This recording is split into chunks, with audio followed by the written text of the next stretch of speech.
Bienvenue à cette nouvelle édition du Bulletin des régions, une émission produite grâce à la collaboration des télévisions communautaires autonomes associées à Cogeco. Bonne émission. Alors, qu'est-ce que ça évoque pour vous, le 5-10-15? C'est un espace absolument magnifique. C'était des belles professions dans ce temps-là? J'ai fait 40 ans, madame. Non. Je vois l'homme comme un arbre parce que l'homme prend racine comme l'arbre. Avez-vous l'impression qu'il y a une relève pour ça? Est-ce qu'il y a des gens qui vont pour pas que ça se perde? C'est cette année que ça vaut vraiment la peine de venir au marché public. Ça représente une belle tradition, en fait, qui est un peu un porte-bonheur pour les pêcheurs.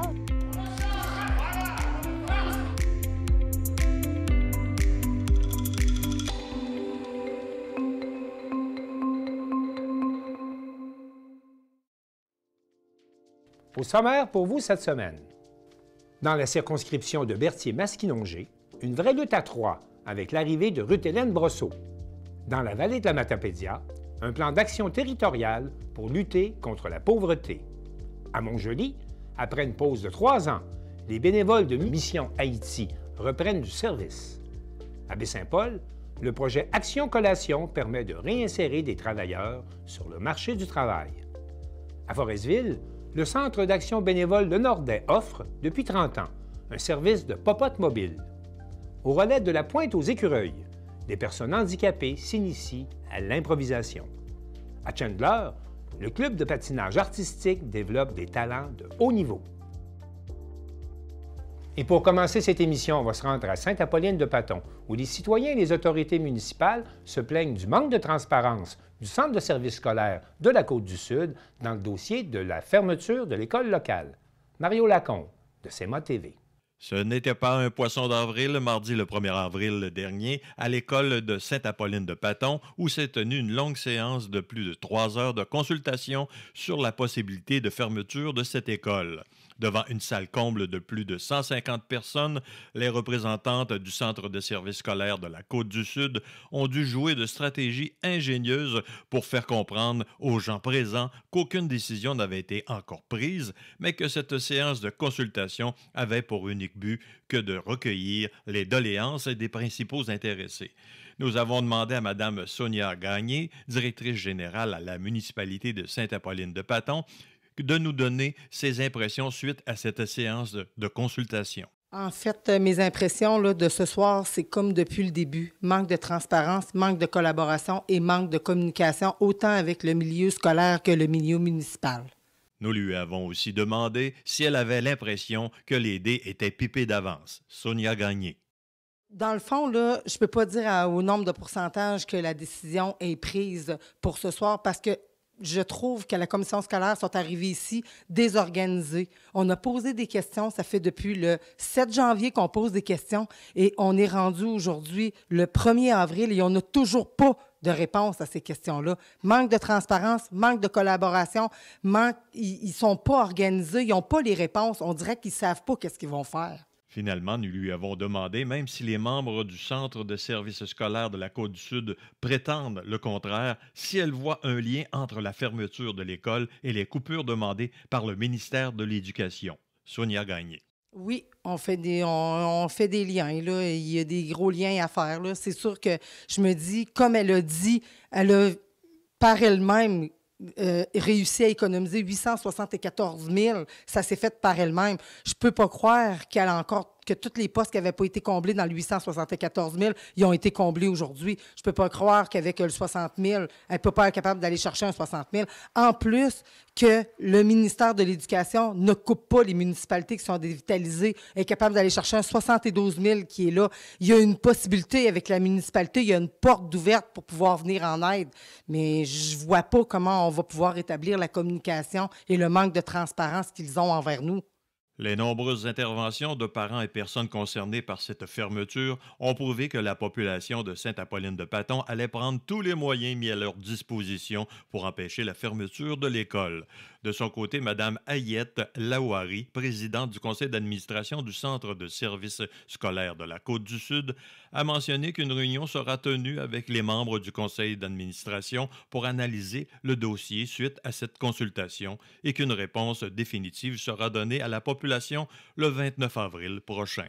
Mario Lacombe à Sainte-Apolline-de-Paton pour CEMA TV Information.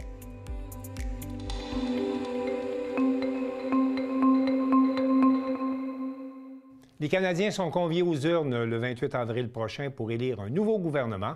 Et cette semaine, on va se pencher sur une circonscription où rien n'est joué, et je dirais même où tout est bouleversé depuis l'arrivée en scène de Ruth-Hélène Brosseau. J'en parle avec Daniel Yvon de CTRB. Daniel, bonjour. Bonjour, Martin. Daniel, on peut dire que l'arrivée... Oui, ça va bien, merci. On peut dire que l'arrivée en scène de l'ex-député, qui avait été battu par le député sortant Yves Perron, vient complètement bouleverser les cartes là, dans votre circonscription de Berthier-Masquinongé.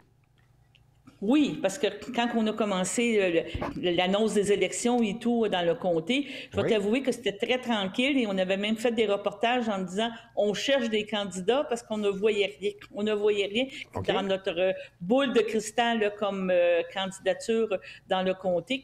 Et notre comté, maintenant, comme tu peux le voir sur la photo, bien, on est rendu vraiment avec...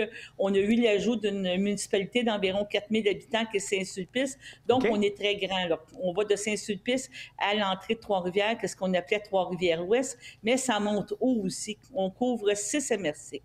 On a encore le candidat du Bloc québécois, Yves Perron, qui est le candidat sortant, qui, comme on en a parlé et comme c'était, bon, au début de la campagne et même avant ça, décembre-janvier, le Bloc québécois se targuait de peut-être devenir l'opposition officielle. Que donc, M. Perron était vraiment très heureux. Tu voyais que c'était très en avance, là.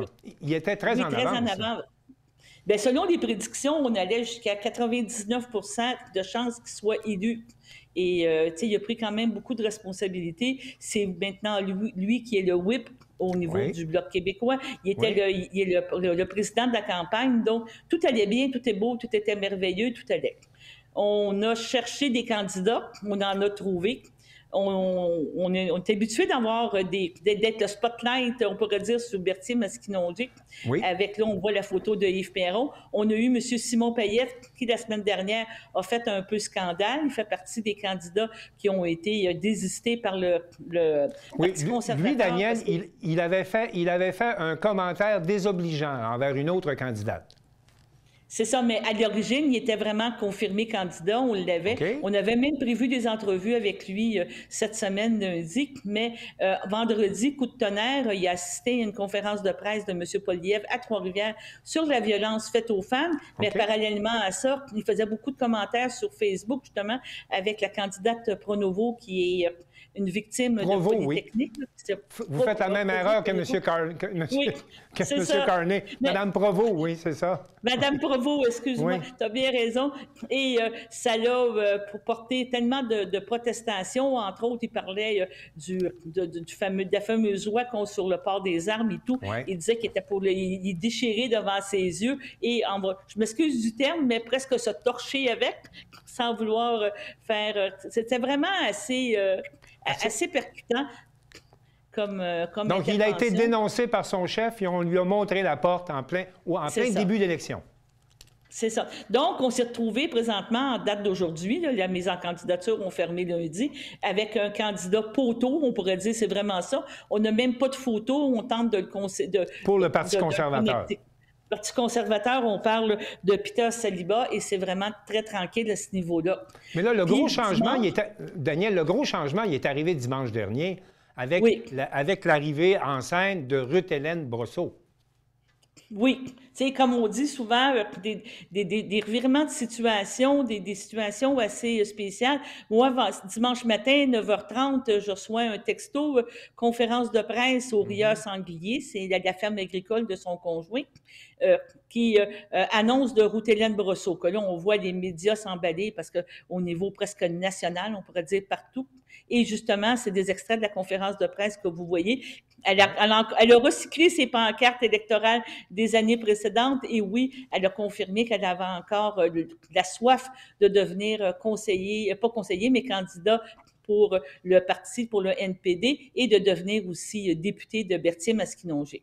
La dernière fois, en 2021, elle a perdu seulement par 900 votes. C'était vraiment une soirée électorale très palpitante, je pourrais dire. Daniel, comment on explique l'affection des électeurs de votre circonscription pour cette candidate qui, au début de sa carrière, était une candidate un peu comme le conservateur, vous venez de le dire, qui était une candidate poteau, là, qui avait été nommée par le NPD pour aller dans votre circonscription. Depuis, elle a fait une vraie carrière de députée. Comment vous expliquez cet amour de vos électeurs pour cette candidate, cet ex-député? Moi, je vous dirais qu'en 2011, oui, elle a été un peu la risée des autres candidats. Justement, elle avait surfé sur la vague orange, qu'on s'en souvient, et elle avait été élue parce qu'il y avait eu un mécontentement et vraiment, la population avait décidé de voter pour elle. Mais par la suite, elle a eu beaucoup de résilience, elle s'est beaucoup impliquée. Entre autres, elle a appris le français. C'était sa langue seconde, mais elle le maîtrisait pas si bien que ça, mais elle l'a vraiment appris. Elle a appris ses dossiers, elle a travaillé très, très fort, assez qu'on pourrait dire, en 2015, elle s'est faite réélire et vraiment d'une façon majoritaire, parce que Yves Perron s'était présenté, elle avait passé quand même très facilement, et elle est devenue whip du parti, il n'y a pas de parole en agriculture, beaucoup impliquée, même elle a failli se présenter comme candidate à la chefferie. Donc, c'est quelqu'un que du jour au lendemain, elle a eu vraiment une bonne présence, une bonne, tu sais, comment je pourrais dire, une bonne vibe, mais c'est une bonne personne. Tu sais, une personne facilement accessible. Maintenant, Daniel, son arrivée la semaine dernière a complètement bouleversé l'image électorale que vous aviez. C'est plus du tout la même course, puis c'est plus du tout la même élection qui se déroule dans votre circonscription. Oui, exactement. On dirait que, oui, on sentait peut-être une petite vague libérale parce qu'on est conscient que partout, tant au Québec qu'au Canada, les gens veulent avoir un gouvernement majoritaire et bon, il y a beaucoup de questionnements et c'est prouvé là, présentement que la lutte se fait entre les conservateurs et les libéraux. Mais l'arrivée de un peu partout. Mais là, l'arrivée de Ruth-Hélène a vraiment changé la donne. On est présentement nez à nez. On est parti de Bloc québécois vraiment décidé, probable comme gagnant d'élection, à vraiment pivot avec libéral, NPD et Bloc québécois qui sont nez à nez en date d'aujourd'hui. Donc, c'est vraiment un revirement de situation assez spécial et vraiment la présence de Ruth-Hélène en est pour quelque chose. On en est conscient et je pense que même elle en est consciente. On voit d'ailleurs le tableau là, qui est inspiré de Québec 125-Canada, là, le fameux agglomérateur de sondage. Puis on voit vraiment que depuis, le NPD a fait tout un saut là, depuis son annonce. Là. On voit que c'est très récent et c'est particulier de voir un graphique comme celui-là. Oui, bien, c'est ça. Nous, en tant que journalistes puis en tant que télé qui s'intéresse au débat fédéral et tout, bien, on est content parce qu'en fin de compte, on se retrouve avec une élection, avec quelque chose de vivant. Justement, lundi, on fait un débat avec les candidats pour parler de leurs propositions. Et ça a été confirmé par les candidats, Daniel? Les candidats vont participer au débat? Oui, les candidats principaux participent au débat et ça va être associé avec une radio communautaire, une radio dans la Mauricie et avec la Chambre de commerce de la Mauricie de Masquinongé. On invite les gens à le faire. Même les gens vont pouvoir le suivre en Facebook Live. On fournit la technologie pour pouvoir faire ce débat-là. Donc, c'est très intéressant, très important pour nous aussi de participer à ces choses-là parce qu'on pense que ça fait partie de notre mission d'informer les gens. Daniel, je ne vous demanderai pas en terminant de nous faire une prédiction parce que c'est vraiment trop serré et vous ne pouvez pas non plus prendre parti pris pour un parti, mais j'aimerais savoir, est-ce qu'on peut suivre ce débat lundi prochain? Oui, lundi, ça va être disponible sur la page Facebook de la Chambre de commerce de Masquinongé. C'est eux autres qui vont être le leader dans ça. Mais sachez aussi que nous, par la suite, on va le mettre sur notre page YouTube. On va le diffuser. Ça va faire partie de notre programmation régulière. Justement, dans notre programmation, la dernière semaine avant l'élection, on présente des entrevues avec les candidats, des entrevues personnelles, des entrevues politiques avec tous les candidats qui vont être disponibles, parce que c'est sûr, comme tu sais, les règles électorales nous obligent à présenter, d'offrir à chacun des candidats un temps d'antenne, ce que nous faisons, mais on ne peut pas faire d'impossible non plus là, si on n'a pas de contact, c'est pas évident.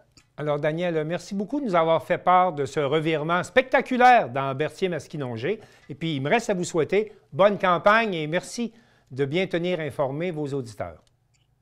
Je te dirais, Martin, on va sûrement être, heureusement ou malheureusement, encore dans la ligne de mire le soir des élections. Là, les principaux chefs d'antenne vont sûrement revenir encore dans ce comté, comme ils l'ont fait depuis 3-4 élections, venir voir qu'est-ce qui se passe. On s'attend d'avoir une couverture médiatique importante lors de cette élection, comme on a eu en 2021, 2019 et même 2015. Là, que ça va faire presque 10 ans qu'on est couvert par les nationaux aussi. Alors, donc, ça fait un petit vlot de suivre ça. Vous êtes vraiment un comté vedette. Et merci encore, Danielle, et bonne campagne. Merci.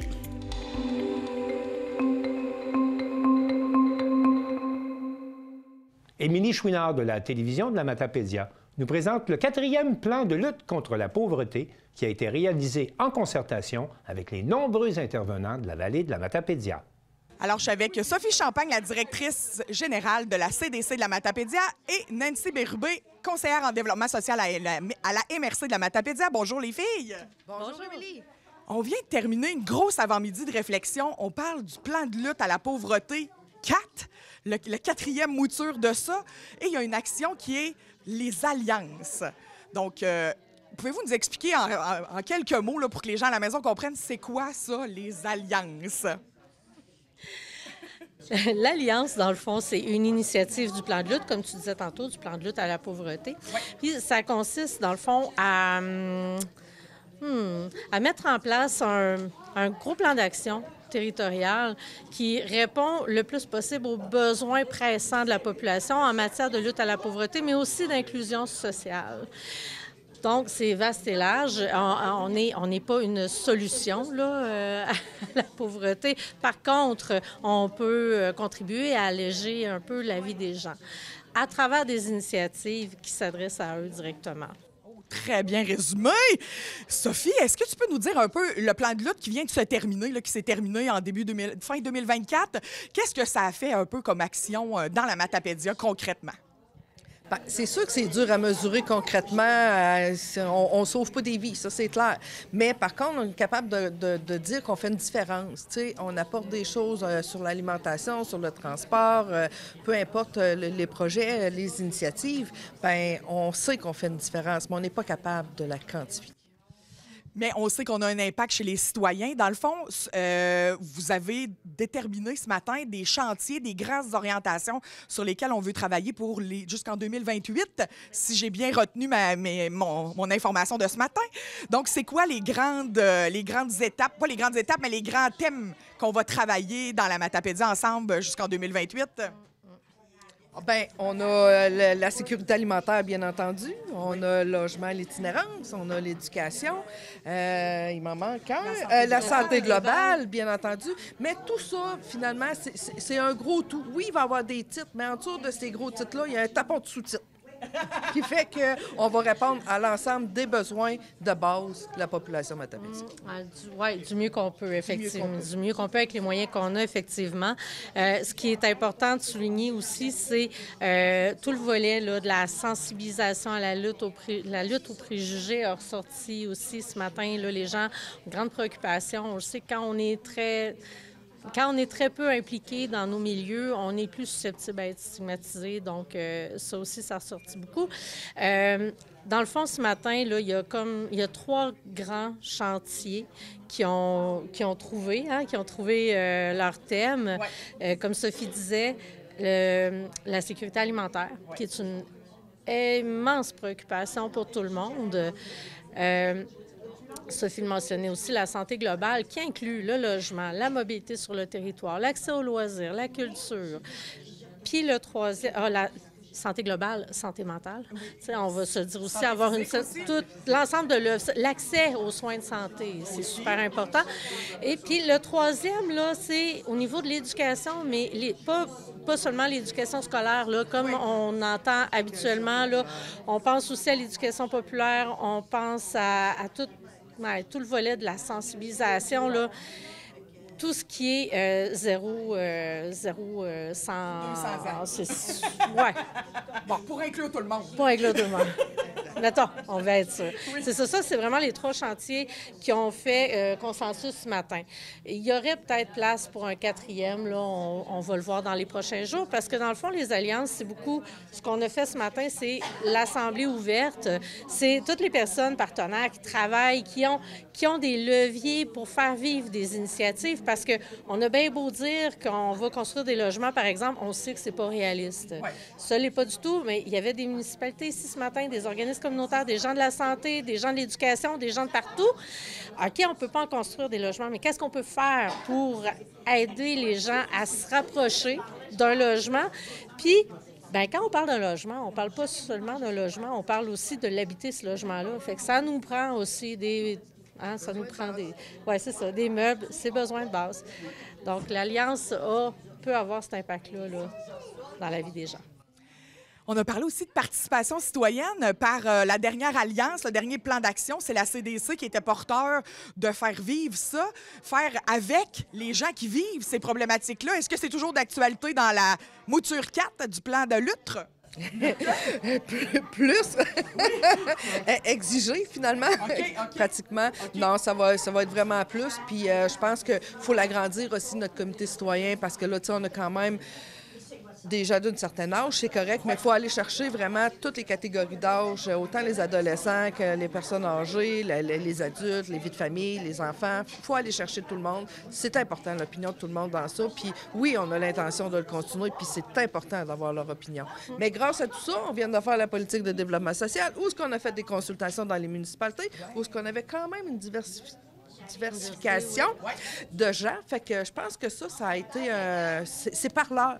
Tu sais, qu'est-ce qui est ressorti là-dedans, les actions, tout le besoin, fait que on part pas de zéro. Très intéressant. Tu as parlé de moyens tantôt. C'est une action gouvernementale, donc ça vient avec un chèque. Ça vient avec des sous pour réaliser ces actions-là. On peut s'attendre à un montant similaire de la dernière alliance, Nancy? C'est une bonne question. Okay. On ne le sait pas encore.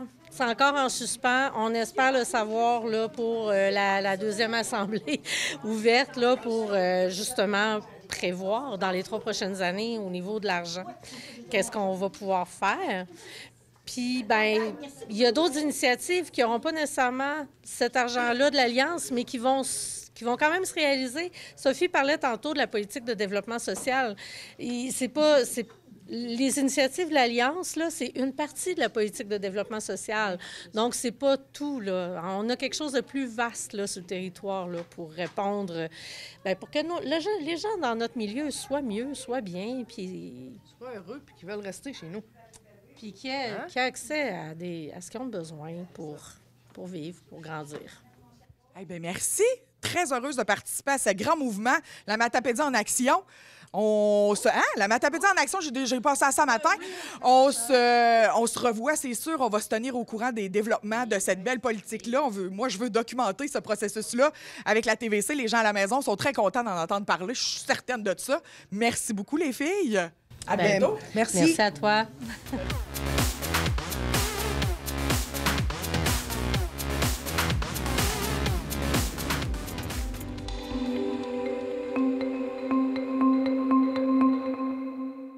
Après un arrêt de 3 ans, et suite à une 60aine de voyages depuis la création de l'organisme Mission Haïti en 1999, plusieurs bénévoles s'apprêtent à reprendre du service pour aller porter leur aide.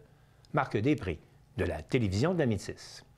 Eh bien, quel monde déchaîne. On va parler de Mission Haïti. Tout d'abord, vous faites des missions depuis combien de temps? Nous autres, ça fait déjà 26 ans qu'on va en mission. On a commencé ça en 1999. On avait un voyage organisé. On ne savait pas trop où s'installer. On nous a emmenés à Simon. C'est un village près des Cailles. Puis à partir de là, ils ont venu nous montrer un village qui était pratiquement abandonné, avec une maison abandonnée. Puis on dit, si vous voulez prendre cette maison-là, on peut vous la laisser pour 9 ans pour que vous puissiez développer votre mission. Et à ce moment-là, donc, c'est important pour les gens de là-bas, là, ces missions-là. Ça a complètement changé la vie du village. Le village de Tiverny, qui était un village isolé, ils appellent ça des gens au bord de l'eau.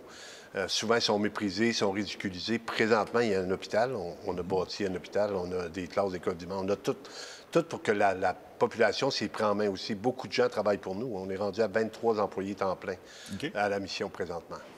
Et à ce moment-là, qu'est-ce qu'on fait dans une mission? Bien, c'est intéressant pour la mission, qu'est-ce qu'on fait, parce qu'au début, il fallait construire. On n'avait pas de bâtiment pour pouvoir loger les gens. On n'avait pas d'hébergement, sauf la maison qui nous avait été prêtée. C'était vraiment rustique, là. On se lavait à la pompe, on se lavait dans la mer. Il n'y avait pas d'eau, pas de douche, pas rien. Et puis, on a commencé tranquillement, mais les gens ont pogné une passion en disant « Hey, c'est-tu merveilleux de pouvoir aider les plus démunis? » Fait qu'ils sont venus. De plus en plus, on avait des groupes qui venaient, des gens qui venaient, ils embarquaient avec nous autres en autobus. Puis ceux qui venaient voulaient revenir parce qu'ils ont dit « Écoute, c'est trop grand, il se passe quelque chose. » Et la construction a pris 9 ans. Fait que quand on est arrivé au bout de 9 ans de notre mandat avec la maison, notre place d'hébergement, notre hôtel, si on peut dire, c'est un genre d'hôtel qu'on a construit, il était disponible. Et là, les groupes sont venus de plus en plus gros. Là, on a presque 60 voyages de fait en Haïti présentement.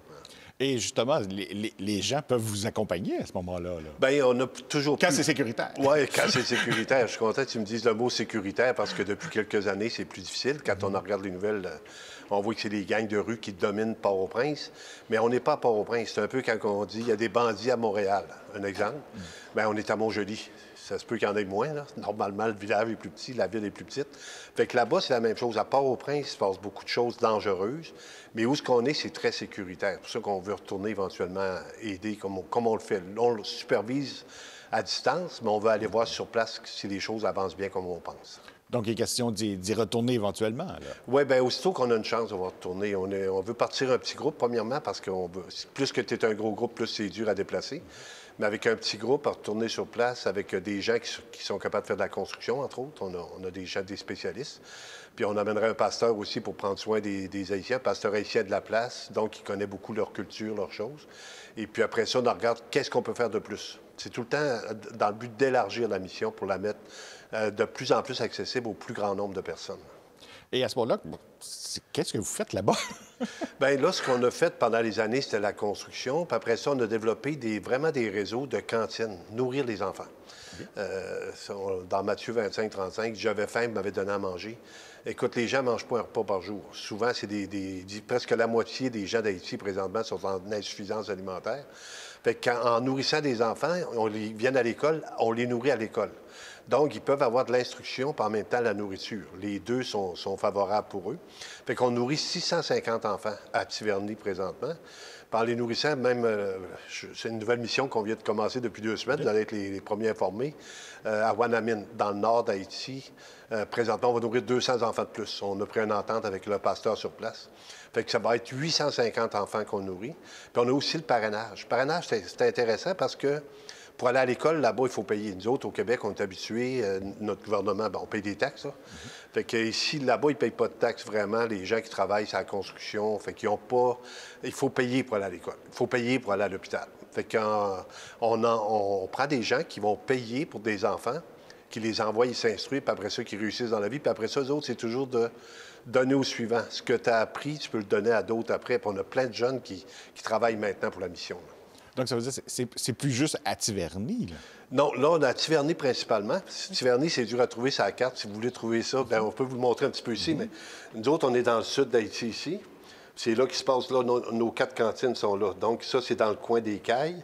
Mais on vient d'ouvrir une nouvelle mission ici, juste là, à côté de la République dominicaine, dans le nord. On va voir aussi si ça fonctionne bien, parce qu'il y a toujours une vérification. On veut voir comment ça marche. On veut voir les photos. Vous allez voir des photos sur le reportage qu'on fait. Mais quand ils nourrissent les enfants. Puis pour le parrainage, bien, on demande aux gens, est-ce que vous êtes prêts à parrainer un enfant à l'année? Mettons, ça coûte 45$ par mois. Puis là, vous avez un enfant qui va à l'école puis qui s'instruit. Ça fait toute la différence. Mais notre grosse chose présentement, c'est vraiment l'hôpital. Parce qu'on a bâti un hôpital. C'est drôle parce que quand on a construit cet hôpital-là, on nous a dit c'est trop grand, vous gaspillez de l'argent pour rien. Mais quand il y a eu l'ouragan Mathieu, il y a 1000 personnes qui se sont réfugiées dans l'hôpital.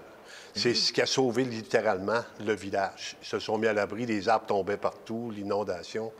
Et puis là, présentement, on a un médecin. Notre médecin qui était là depuis 10 ans est revenu au Québec l'année passée, mais on en a engagé un autre là-bas, fait qu'il fait le suivi sur les patients, il fait le contact avec eux autres, puis on donne les médicaments. C'est vraiment, nous autres, vraiment minimum. On charge un petit prix parce qu'on ne veut pas que ça devienne une habitude gratuite tout le temps, mais d'un autre côté, on charge le prix le plus minime qu'il n'y a pas en Haïti pour pouvoir aider les gens.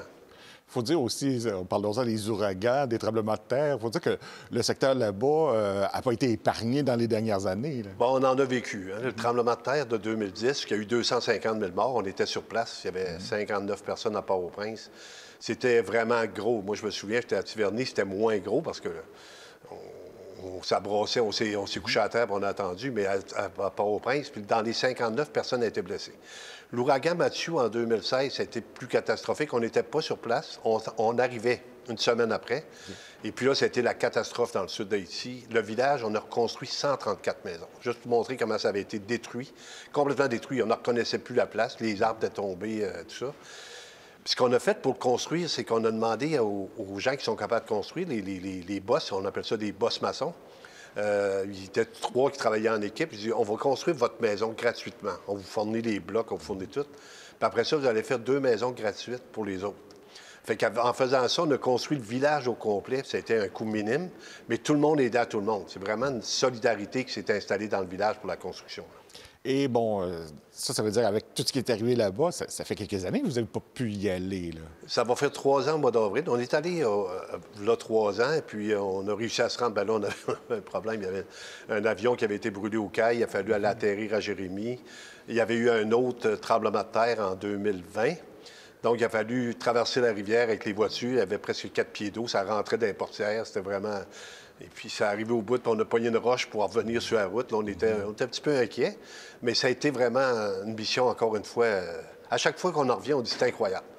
Donc, on invite les gens. Donc, est-ce qu'on peut vous suivre dans vos missions? On va faire un compte-rendu après. On va parce que quand on y va, on ne fait pas trop de suivi. On essaye de passer assez incognito. On ne veut pas...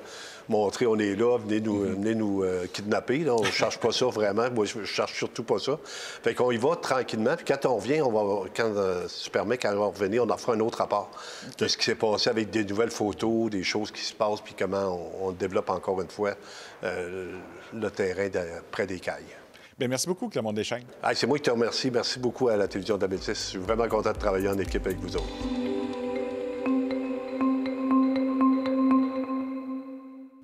Mathieu Larivière de TVCO nous présente le projet Collation, mené par les services de main-d'œuvre L'Appui à Baie-Saint-Paul et qui vise à réintégrer des travailleurs sur le marché du travail. Les services de main-d'œuvre L'Appui ont récemment lancé le projet Action Collation, qui vise à réinsérer des gens en emploi dans notre région.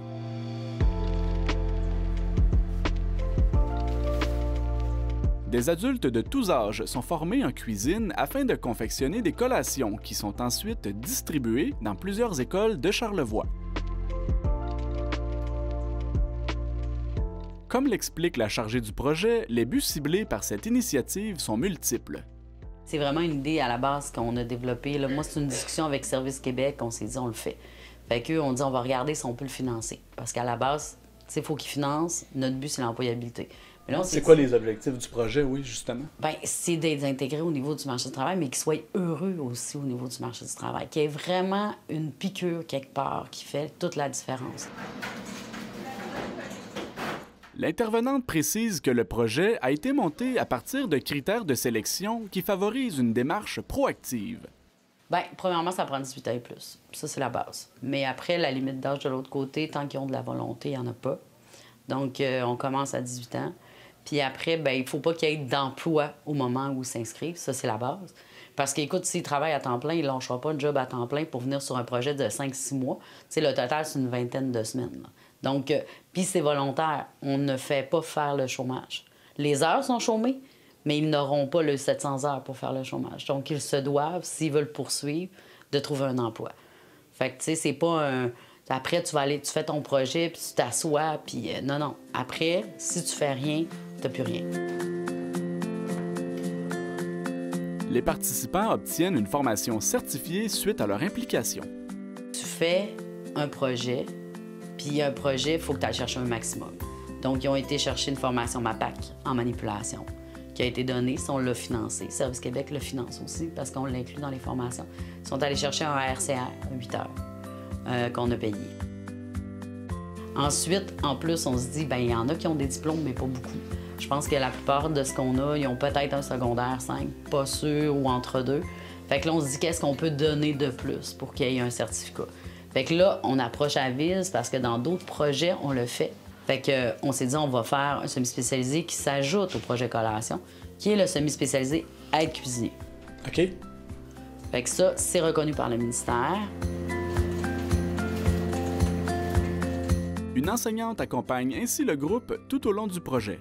Moi, je vais les superviser au niveau au niveau stage, c'est Patrick qui est en charge, mais on a des évaluations à faire à tous les 125 heures qui ont fait de stage. On a des critères de sélection, d'évaluation qu'on va regarder. Patrick fait une première évaluation, le jeune fait une première évaluation et ensuite on s'assoit ensemble et on regarde l'évaluation. Est-ce que c'est réaliste? Est-ce qu'on a amélioration? Qu'est-ce qu'on doit faire? Par la suite, il y a le côté théorique. Comme Nathalie disait tout à l'heure, on a un 75 heures théorique à faire. Madame Harrison précise que son mandat est d'aiguiller les participants dans leur développement professionnel. Le cours qu'on a choisi pour ce projet-là, c'est choix de métier. C'est d'aller chercher tes intérêts, tes forces, tes faiblesses et te préparer à des entrevues. Puis, éventuellement, peut-être aussi retourner sur le marché, pas sur le marché du travail, oui, marché du travail, mais aussi peut-être à l'école. Parce que le semi-spécialisé ici peut les amener à retourner faire un DEP. Des fois, on va faire l'analyse, nos conseillères en orientation vont faire une analyse du dossier et ils vont dire, ah, lui, au niveau académique, il a déjà son français, ses maths de 4, il peut y ouvrir des portes. Donc ça, c'est pour les jeunes, je pense que c'est un plus parce que le cours se donne dans un contexte à l'extérieur du centre. Parce que la plupart des jeunes qu'on a ici, c'est des jeunes qui ne voulaient pas retourner à l'école. Donc c'est une autre façon de voir l'école.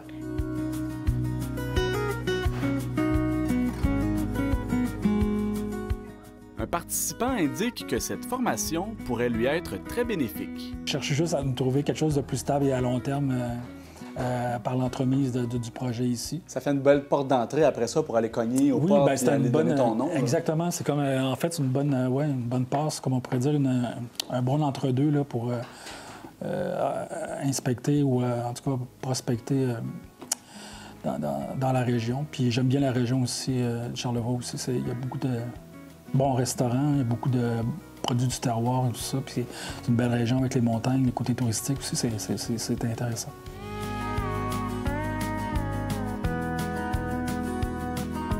Deux autres participants soulignent le bel esprit de groupe qui s'est créé à travers cette aventure. Après 2 mois, là, on s'est déjeuné. On se fait des blagues entre nous autres. Ben, c'est important quasiment devenir des amis. Là. Ben oui. L'important, c'est d'avoir une bonne relation. D'avoir une bonne relation à nous autres.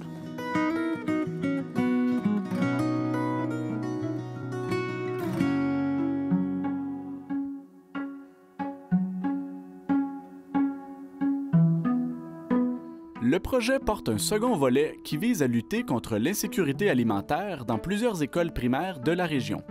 Ils ont ciblé les écoles au départ, Petite-Rivière-Saint-François, Saint-Urbain et les Éboulements.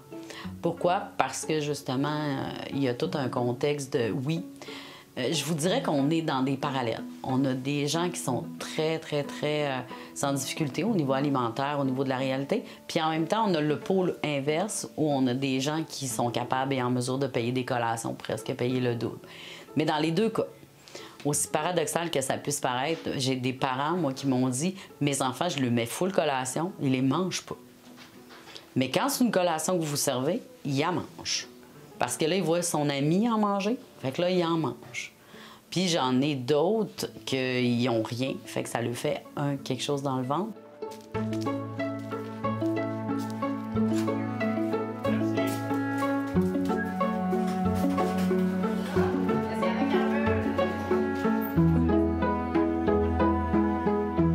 Une enseignante de l'école Dominique Savio de Saint-Urbain estime que les élèves ont bien accueilli les collations qui leur étaient destinées. Oui, au début, c'est certain qu'ils trouvaient ça spécial parce que c'est des collations qui leur font goûter une variété de goûts ou de saveurs qu'ils ne vont pas nécessairement manger à la maison. Mais là, ils se sont habitués puis ils aiment ça, ils sont surpris, ils nous le demandent à chaque jour. Il y a même des collations qu'ils ont envie d'avoir à nouveau? Oui, Certains, non. D'autres, oui, comme les graines de chia, un pudding de chia. Il y a des élèves qui ont vraiment adoré. On a plusieurs variétés. On peut avoir des muffins, pas au navet, c'était au panais. Alors, il y a plusieurs goûts comme ça que les élèves, oui, ils ont hâte de regoûter, comme aujourd'hui, les boules d'énergie, là, ça, ils adorent. Madame Harrison mentionne ce qui l'a le plus touché dans ce projet. Ce que je vois, c'est l'estime de soi. C'est je fais quelque chose de bien pour des jeunes et je me prends en main pour mon avenir. J'ai vu des jeunes que ça faisait des années qu'ils n'avaient pas été au travail. Ils retournent sur le travail et ils sont fiers. Ils sont fiers d'avoir accompli. Moi, ma tâche, puis mon objectif que j'ai toujours, c'est que la personne se réalise, qu'elle puisse avoir un côté positif qui ressort. Parce que souvent, c'est des jeunes qui n'ont pas eu la vie facile. Nathalie Tremblay se dit très reconnaissante du soutien financier des partenaires dans le projet. Mais moi, si j'ai pas les caisses des jardins qui me donnent le montant cette année, il n'y a pas de projet Colasso. Moi, c'est grâce à Desjardins, là, parce qu'on parle quand même de 33 000 en budget là, au niveau des collations, seulement en denrées. Là. Puis on s'entend, c'est 6 à 8 mois par année. Là. Fait que, tu sais, on est vraiment chanceux parce que si c'était non, on le faisait pas. La rémunération versée aux personnes en formation provient quant à elle d'un autre partenaire d'importance. On commence avec le principe de ça nous prend des subventions salariales pour payer salaire. Ça, Service Québec, c'est là qu'ils ont travaillé très fort. Puis moi, je lève vraiment mon chapeau parce que sans Service Québec, ce projet-là, il n'existe pas. Là. Parce qu'on ne pourrait pas payer là, chacun des jeunes, c'est impossible. Les services de main-d'œuvre L'Appui sont présents dans Charlevoix depuis plus de 30 ans pour favoriser l'insertion professionnelle des jeunes et des moins jeunes.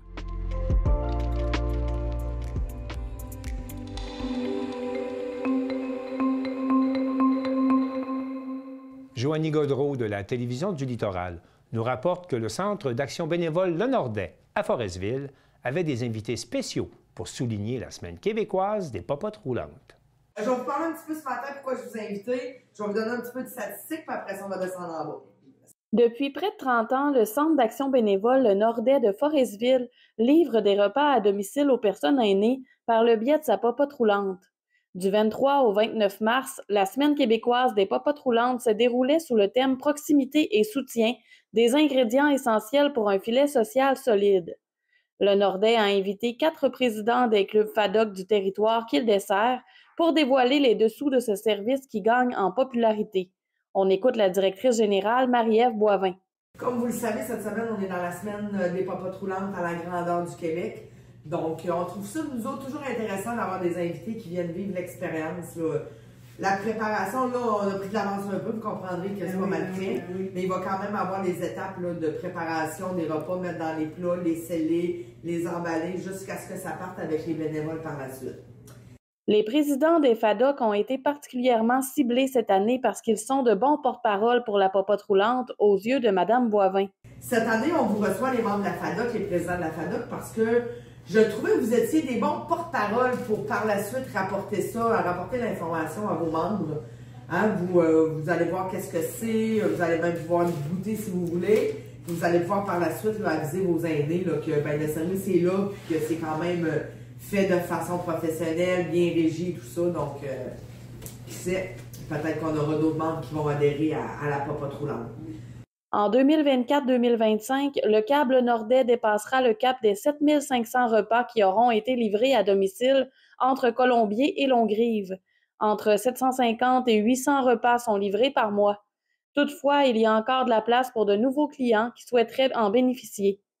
Le coût du dîner se veut abordable, soit 7 $ pour une soupe, un repas principal et un dessert, ou 7,50 $ pour ceux qui demeurent à l'extérieur de Forestville. Une quinzaine de bénévoles sont nécessaires pour mener à bien ce service destiné aux aînés et le Nordais en recherche encore. J'ai des bénévoles qui vont aider en cuisine. J'ai mes livreurs de popotes. On a 3 routes de popotes. On a 4 fois de repas par semaine, les mardis, mercredis, jeudis et vendredis. Donc, c'est quand même assez intéressant. Là. Josée Tellente de Forestville fait partie des bénévoles qui s'impliquent pour que soit offert le service de popote roulante. Depuis 4 ans, elle fait sa run 4 fois par semaine. En plus d'apporter de beaux repas chauds aux aînés qui sont sur sa liste, elle prend le temps de leur parler. Il y en a qui sont isolés, puis c'est la seule visite qu'on a la journée, c'est la popote.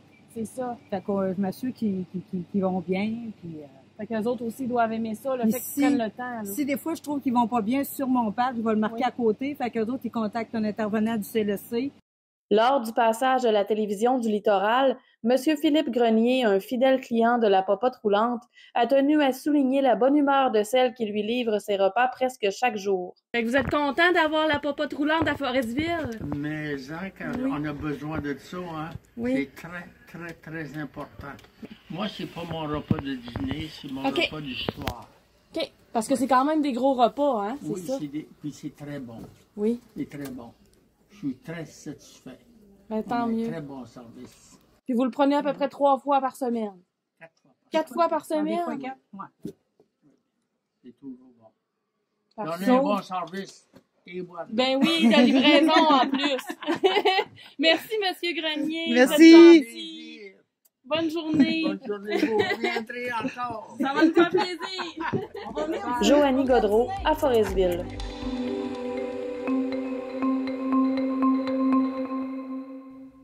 L'Association des personnes handicapées de Portneuf organise pour ses membres des ateliers d'initiation à l'improvisation. Et l'équipe de CJSR était sur place pour recueillir les propos des organisateurs ainsi que des participants.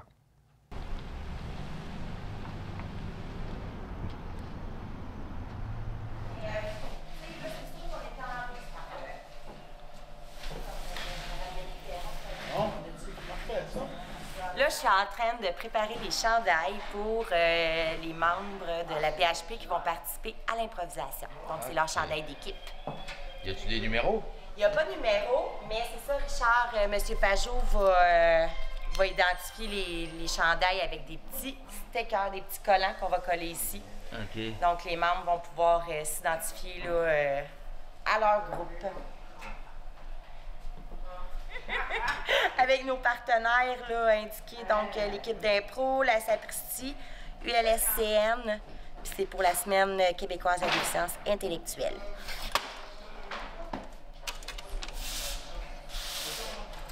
À chaque fois qu'il y a une extension de main roulée, tu te Dans mes habitudes d'être nerveux, hein? Mais non, ça prendrait une petite cellule pour le calmer, une tisane. Ça va? On est prêts, on a des sourires, on a pas. Salut! Ça va? Hey, salut! C'est toi, Vous êtes combien, là? Vous êtes monsieur? On est tout ce qu'il faut. Gérard, OK, d'accord.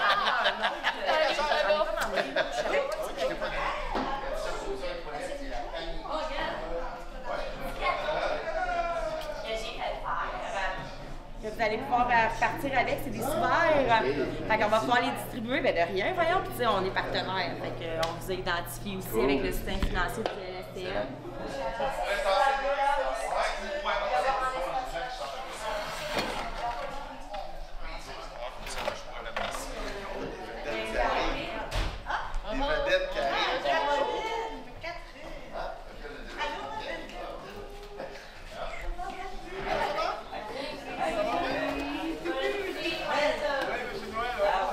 Comment, vous? Suzanne Gagnon. Je travaille à la PHP, ça fait 5 ans. Je suis conseillère en accessibilité. Puis, la fin de semaine, je m'occupe des bénévoles et je suis bénévole. Cet événement-là, pour vous, ça représente quoi, là? Ben moi, c'est vraiment, comme on dit, l'inclusion. On va pouvoir se mêler les uns les autres. Ouais. Et puis, on va avoir du plaisir aussi parce que l'impro, ça demande de vite dessiner un scénario, hein, tu sais, puis faire la comédie un peu, tout ça. Alors, c'est pour ça que... Ça vous inquiète pas? Vous pensez que vos membres ils vont embarquer là-dedans sans problème? Oui, je suis certaine. Je suis certaine parce qu'on fait souvent travailler leur imaginaire aussi, tu sais, en leur posant des fois des questions, puis des énigmes. Alors oui, je suis certaine qu'ils vont être un petit peu peut-être au froid au début, mais je suis certaine qu'après ça, ils vont comprendre le principe de l'expression. Ils vont s'amuser. Hein? Ah oui, absolument. C'est ça qu'on vient faire ici aujourd'hui.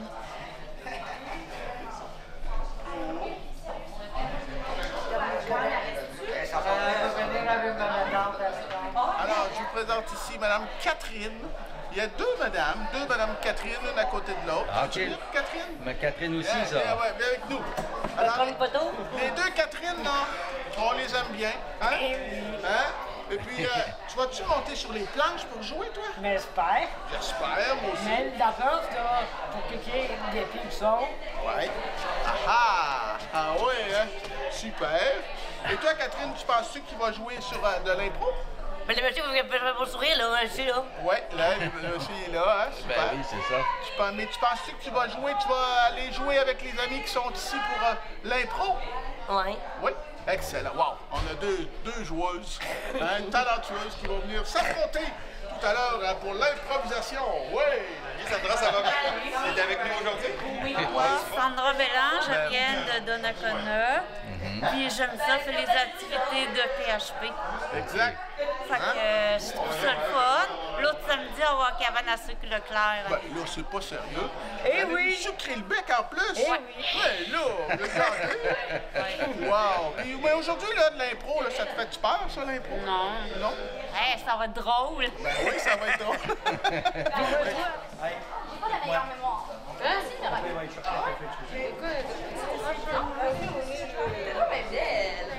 vraiment sur la scène, merci, toi, t'es belle. Moi, je suis les bénévoles à l'icône. Je fais payer le café, je paye les muffins. Je donne mon boss, c'est Virginie. Après ça, ça fait 4 ans d'être bénévole. C'est quoi ton nom encore? La belle Joanne Mosé. OK, Joanne. Merci, Joanne. Dominique Godin. Dominique Godin? Ouais. OK. Puis t'habites où, toi? À Port-Neuf. À Port-Neuf, OK. Ça fait longtemps que tu es membre de l'association? Oui. OK. Puis comment tu te sens là, avant le match? Très bien. OK. En pleine forme. Toi, tu vas participer? Oui. OK. Je vous remercie énormément de votre implication. Les joueurs peuvent venir dans l'espace ici. Les spectateurs en arrière de l'espace scénique. Camille!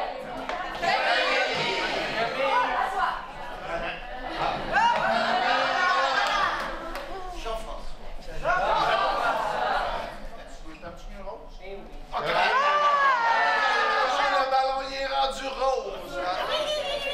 Qu'est-ce qu'on voit? Heureux. Heureux, bravo! Super, bravo, d'accord. Qui veut le faire maintenant? On a quelqu'un d'autre?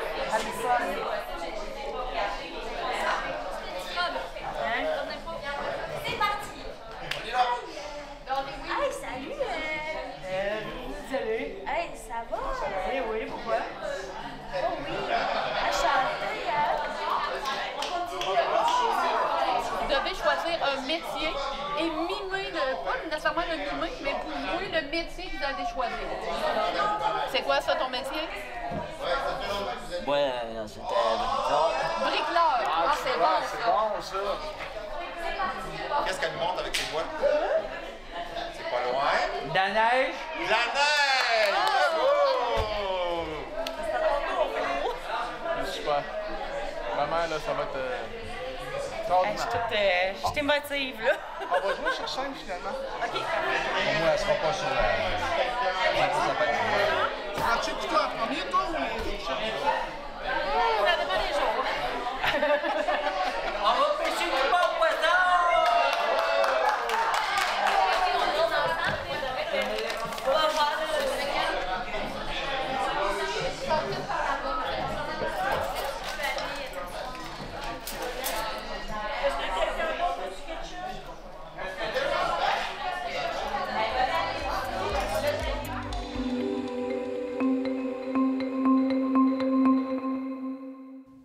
Quatre jeunes du club de patinage artistique de Chandler ont participé dernièrement à d'importantes compétitions et Jean-Denis Laperrière de la télévision du Rocher-Percé nous explique comment, en région, on développe des athlètes de haut niveau.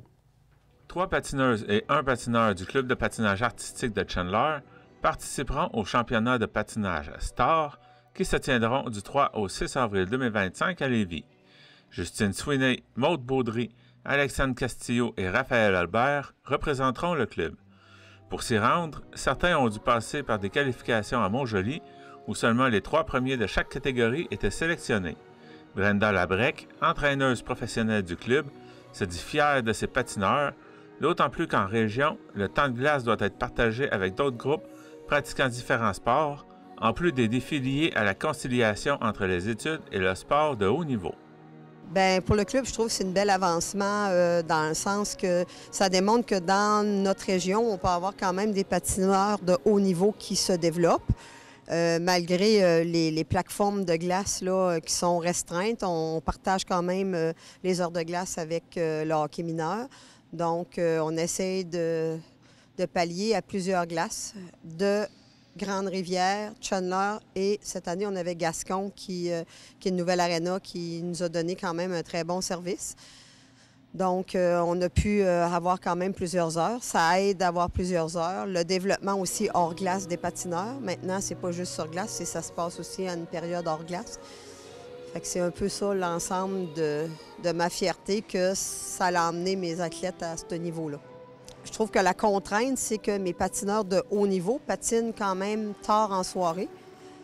Et je trouve que ça amène une contrainte dans l'état psychologique et physique aussi après une journée d'école, parce qu'ici, on n'a pas de sport-études ou concentration patin encore. Donc, je trouve que c'est dommage pour ce niveau-là. J'ai rencontré 3 des patineurs, Maude Baudry qui compétitionnera dans 2 catégories, soit style libre, maître adulte et interprétation, maître élite, Alexandre Castillo en Star 5, femme moins de 13 ans, et Raphaël Albert en Star 6, messieurs. Représenter le club au niveau provincial est une grande étape pour ces patineurs. Voici comment ils vivent cette expérience. C'est sûr que c'est une fierté de pouvoir représenter notre petit club à l'échelle provinciale. C'est tout le temps le fun de voir aussi, de pouvoir compétitionner contre d'autres personnes justement qui ont comme peut-être plus d'heures de glace que nous autres, plus de pratique, puis arriver quand même à avoir une belle performance. Je suis fière de représenter. J'ai travaillé fort. Je suis fière, là. Je suis contente d'aller là. Ce sera ma 2e année, fait que là, j'essaie d'être moins impressionnée par la compétition, puis plus me concentrer sur moi. La préparation à une compétition d'envergure comporte son lot de défis et nous partage le plus grand qu'ils ont rencontré. Ça va être la constance. D'arriver à faire tous mes éléments de façon constante à chaque fois là, pour avoir la meilleure performance possible. C'est en gros de pouvoir répéter chaque élément puis de les faire comme de les faire en compétition. Si je fais un saut, en fin de compte, de ne pas le tomber, d'être capable de le réussir à chaque fois. Bien, au moins augmenter mon bas de page. Le pointage, ça se divise en 2. Le technique puis le bas de page. Puis j'aimerais augmenter mon artistique. Rester constant, puis gérer mon stress, mes défis mentaux. Chaque athlète a un objectif en tête pour cette compétition. Voici ce qu'il vise cette fois-ci. C'est sûr qu'on l'a dit tantôt, on a toujours un pointage individuel. C'est sûr que moi, mon but, ça serait quand même d'avoir dans mes meilleurs pointages, là, si j'arrive à faire des solos comme je fais présentement. Là. Arriver au milieu de toutes les personnes du groupe, là. On est comme 57, puis au moins dans les 30, dans les 20. Augmenter mon pointage. Top 3 selon ma coach.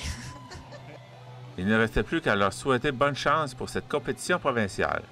C'était Jean-Denis Laparrière à Chandler. Vous écoutez votre reflet d'ici. Revoyez tous nos reportages sur notre site Internet.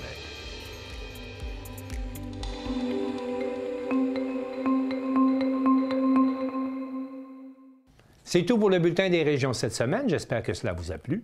Je remercie toutes les stations de télévision participantes et je vous dis à bientôt.